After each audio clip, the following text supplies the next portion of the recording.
Already মোদিকে পাঠিয়ে দিয়েছে ডোনাল্ড ট্রাম্পের কাছে। স্বামীকে যা বলে স্বামী তাই শোনে।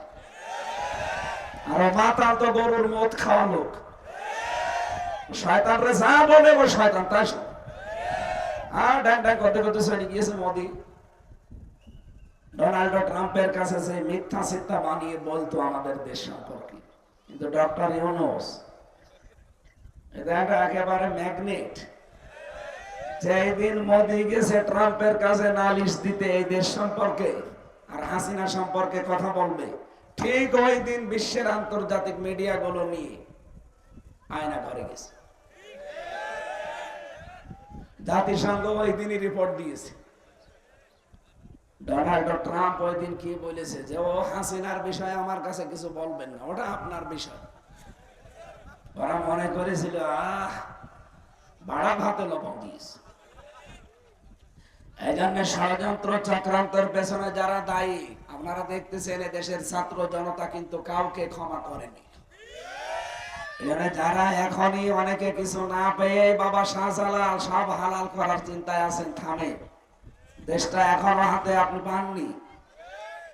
আমরা যা দেখতে পাচ্ছি এটা বলছি, আগস্টের 5 তারিখের পরে অনেকেই অবৈধ কাজে লেগে পড়েছে। এই কথা বলেন না কেন? বিশেষ করে চাঁদাবাজি। কেন আপনি চাঁদাবাজি করবেন?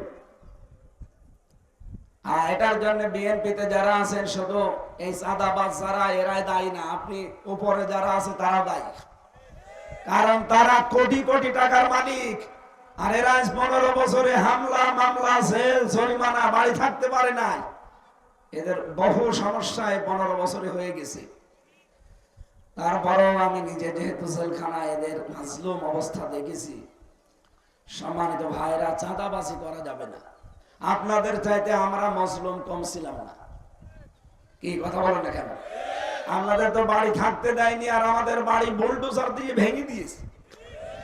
আপনি সাতক্ষীরা যান, চাঁপাইনবাবগঞ্জে যান, বুলডোজার দিয়ে গ্রামের পরে গ্রাম মাটির সাথে একেবারে মিশিয়ে দিয়েছে। অপরাধ কি? জামাত ইসলাম করে।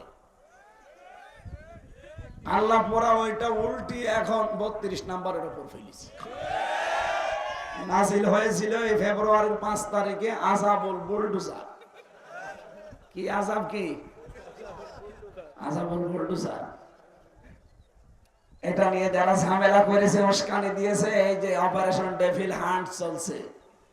কি কথা বলে না কেন? অপারেশন ডেভিল হান্ট মানে শয়তানের খোঁজে। এটা পুলিশ এখানেও দাঁড়িয়ে আছে বিভিন্ন জায়গায়। সেদিন একটি ছিল আমার মাহফিলে, মনে হয় নাটোরে। অনেক বলছিল অপারেশন ডেভিল হান্ট আরম্ভ হয়েছে, যে কোনো সময় কিন্তু আমরা হানা দিতে পারি আপনার বাড়িতে। সুতরাং চাঁদাবাজ যারা, নেশাখোর যারা, বিশেষ করে যারা জুলুম করেন মানুষের উপরে, যারা খুনি, সাবধান।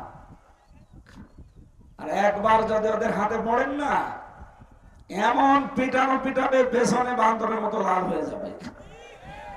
ওই যে গোপালগঞ্জে কয়েকদিন আগে পিটিয়েছিল, দেখেননি? ওই সময় শুনতাম গোপালগঞ্জ থেকে কেউ ঢাকায় আসবে, বাসে যদি আসে, বসে আসলে 300 টাকা, দাঁড়িয়ে আসলে 1000 টাকা। মানে বসার কায়দা রাখে নাই। এই জন্য কারো উস্কানিতে সামনে পা দেওয়া যাবে না ভাই, খুব সাবধানে থাকা লাগবে। আল্লাহ যেহেতু হিংসুক, যারা হিংসার বশবর্তী হয়ে মানুষের জীবন নষ্ট করে দেয়, এদেরকে মাফ করে নাই। আমরা যেন হিংসার বশবর্তী হয়ে কারো জীবন নষ্ট করে না দিই। আর যতটুকু করেছে আপনি অতটুকু করতে পারেন। এই দেশে যাদের উপরে হিংসা করেছিল, দেখেন তাদের জীবনটা হাসিনা নষ্ট করে দিয়েছে। এই যে আমার জীবন থেকে 3 বছর কেড়ে নিল, কি করে? হিংসা। এক কথা বলেন না কেন? তাছাড়া কি কি অপরাধ আমার বলেন? আমার মাত্র 33 বছর বয়স, আমি কি করতে পারি? আমি আপনার মেয়ের দিকে কোনোদিন তাকিয়েছি? আর আপনার যা মেয়ে ও সাথে তাকানো যায়? ওর জামাই ওরে বাদ দিয়ে দিয়েছে, ওর দিকে তাকিয়ে আমি করবো কি? বলেন, যে মহিলা তার জামাইয়ের সাথে টিকতে পারে না, ওর দিকে তাকালে আমার চোখের পাওয়ার নষ্ট হবে না? অনেকে আবার পরিমাণের দিকে তাকায়।